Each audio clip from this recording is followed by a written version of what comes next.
রমজান মাসে কোরআন নাজিল করার কারণে রমজান মাসের দাম বাড়ছে না কমছে? হ্যাঁ, বছরে 11টি মাস, 11 মাসের মধ্যে দেখা গেল রমজান মাসে কোরআন নাজিল হওয়ার কারণে 12 মাসের মধ্যে রমজানের দাম সবচেয়ে বেশি না কম? সবচেয়ে বেশি। এবার আসেন, এই রমজান মাসের মধ্যে একটি রাত আছে যেটাকে লাইলাতুল কদর বলা হয়। এই কদরের রাত্রিতে আল্লাহ কালামে হাকিম অবতীর্ণ করেছেন। আল্লাহ বলেছেন, ইন্না আনজালনাহু ফি লাইলাতিল কদর, যে আমি কদরের রাত্রিতে কালামে হাকিমকে নাজিল করেছি। এখন এই রাত্রিতে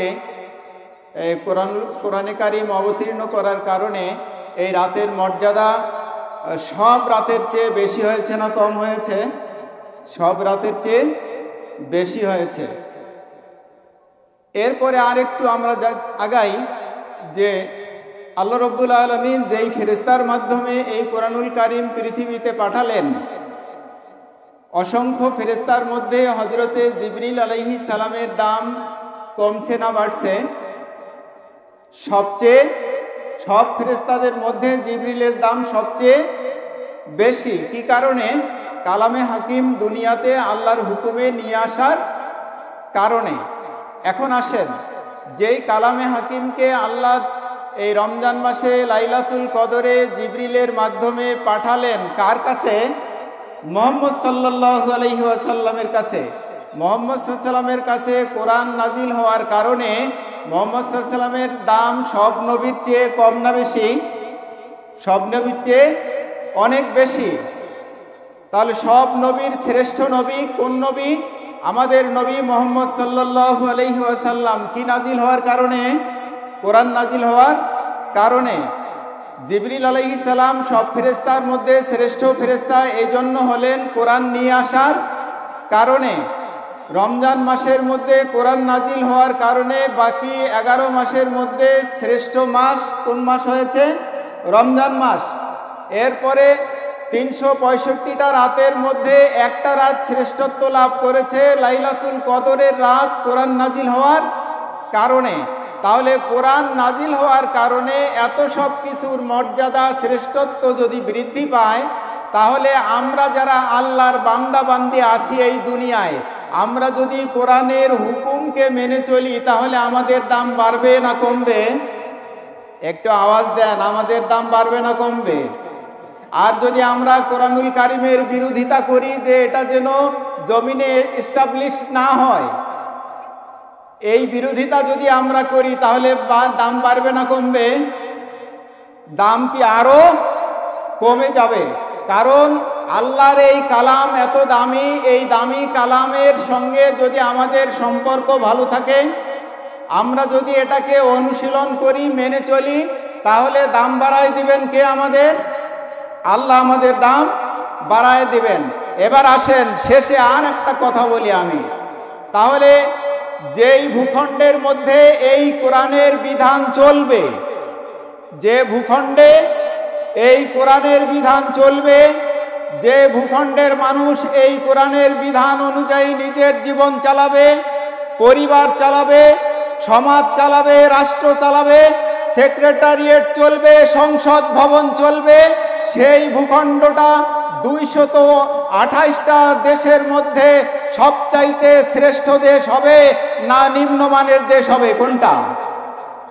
তাহলে 228টা দেশের মধ্যে সেই দেশটাই শ্রেষ্ঠত্ব লাভ করবে যেই দেশের সংসদে কোরআন থাকবে এবং কোরআনের বিলগুলো পর্যায়ক্রমে আসবে, এমপি মন্ত্রীরা পাশ করবে, জনগণের উপরে এই বিধানগুলো কায়েম হবে।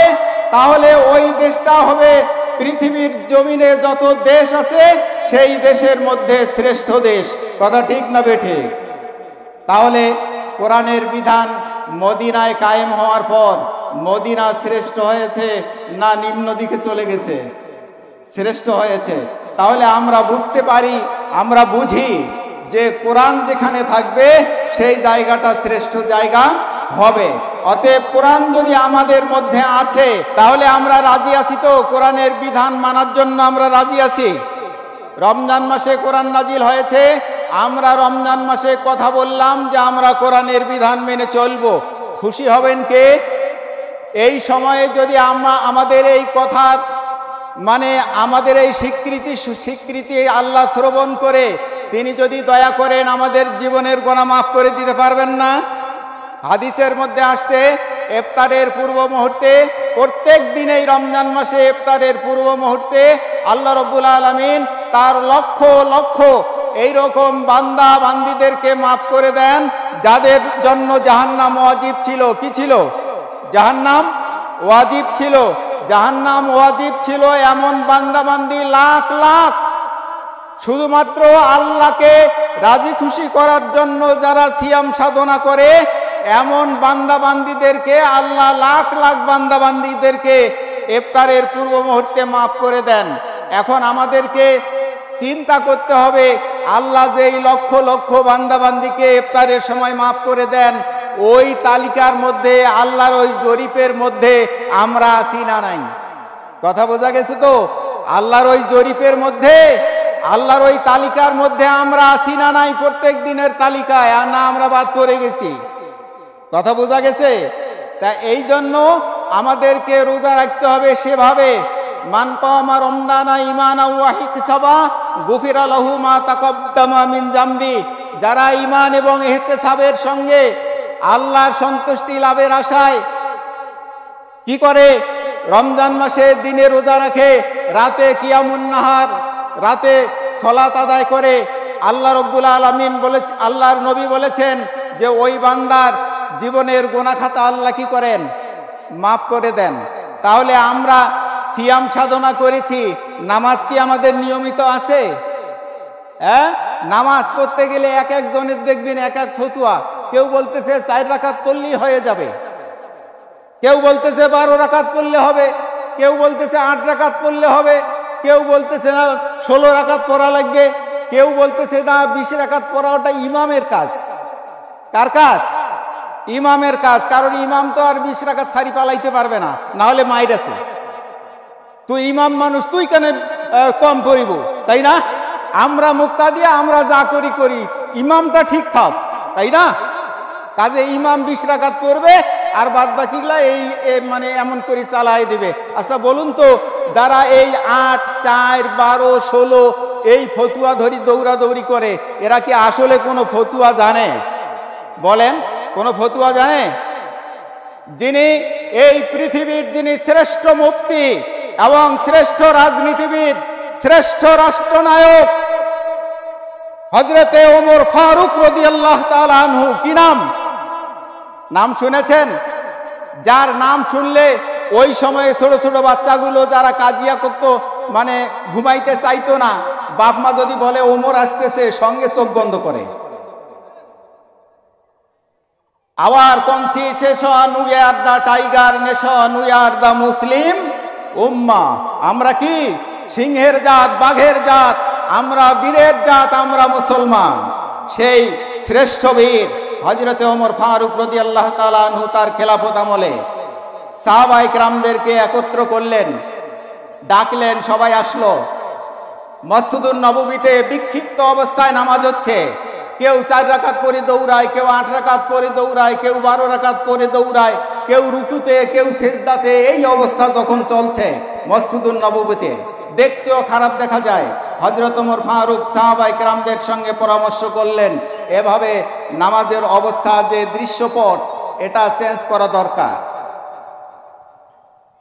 সাহাবায়ে কেরামদের ঐক্যমতে, সাহাবায়ে কেরামদের ইজতেমা, হযরত ওমর ফারুকের নেতৃত্বে 20 রাকাত তারাবির প্রচলন করা হলো। বলুন তো, ওমরের চেয়ে বড় মুফতি এই পৃথিবীতে কিয়ামত পর্যন্ত আর কেউ আসবে নাকি?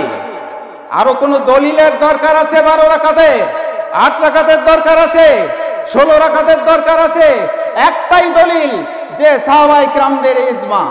আল্লাহ রাসূল বলেছেন, তার সঙ্গী সাথীদেরকে বলেছেন, উম্মতদেরকে বলেছেন যে আমার উম্মতেরা, যখন তোমাদের মধ্যে দ্বিধাদ্বন্দ্ব ইখতিলাফ তৈরি হবে, আমি তোমাদের জন্য 2টা ওয়ে রেখে গেলাম। কয়টা? 2টা পথ। একটা হচ্ছে সুন্নতি, আমার সুন্নতের অনুসরণ করবে। আরেকটা হচ্ছে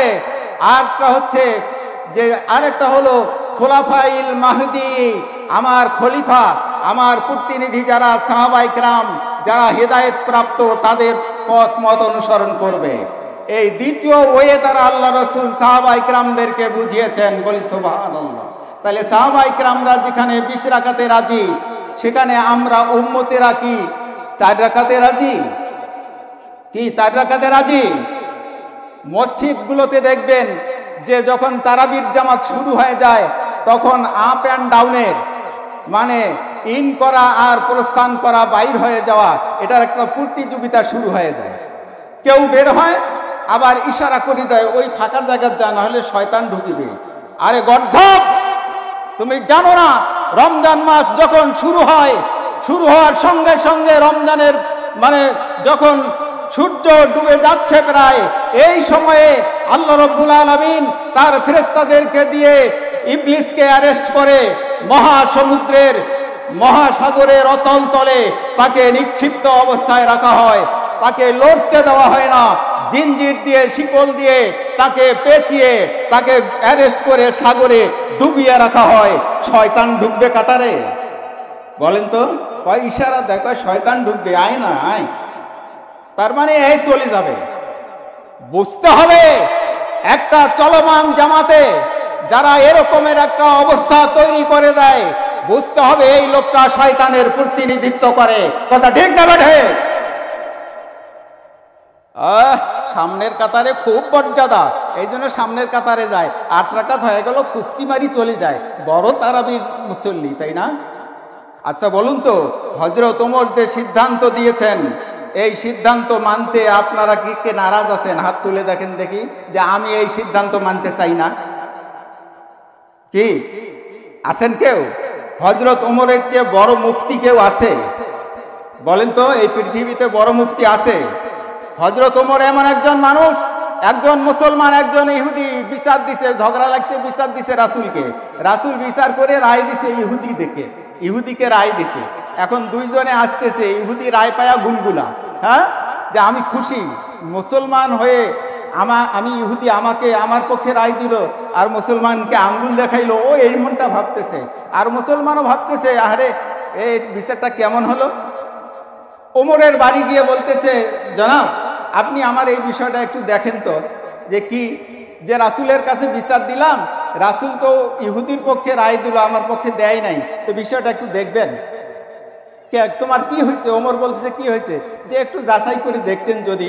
আচ্ছা বলুন তো, রাসূল যে বিচারটা করে দিয়েছেন, এই বিচারের যাচাই করার অধিকার কি ওমরের আছে? ওমর বললেন যে ঠিক আছে, তুমি একটু বসো, তুমি একটু বসো। ওমর রাদিয়াল্লাহু তাআলা আনহু ঘরের ভিতরে ওনাকে বসতে দিয়া ঘরের ভিতরে গিয়ে একটা তরবারি নিয়ে এসে লোকটার এই জায়গায় আঘাত করে মাথাটা দেহ থেকে আলাদা করে দিয়েছে, যে এটাই তার বিচার। কারণ রাসূলের বিচারের উপরে কি করেছে? সন্দেহ করেছে। সন্দেহের জবাব দিয়েছেন শিরচ্ছেদ করে দিয়ে। কে? ওমর। আর এইদিকে বাইরে প্রচার হয়ে গেল, বাতিলেরা প্রচার করতেছে, মুসলমান হয়ে মুসলমানকে মারি ফেললেন। আল্লাহ রাব্বুল আলামিন তৎক্ষণাৎ আয়াতে কারিমা রাসূলের উপরে নাজিল করলেন যে ওমর যা করেছে এটা ঠিকই করেছে। বলি আল্লাহু আকবার। ওমর যেটা করেছে এটা ঠিক করেছে, কারণ রাসূল যেখানে ফয়সালা দিয়েছেন, এই ফয়সালা তদারকি করা, যাচাই বাছাই করা, আবার রিভিউ করা, এই অধিকার পৃথিবীর কারো নেই।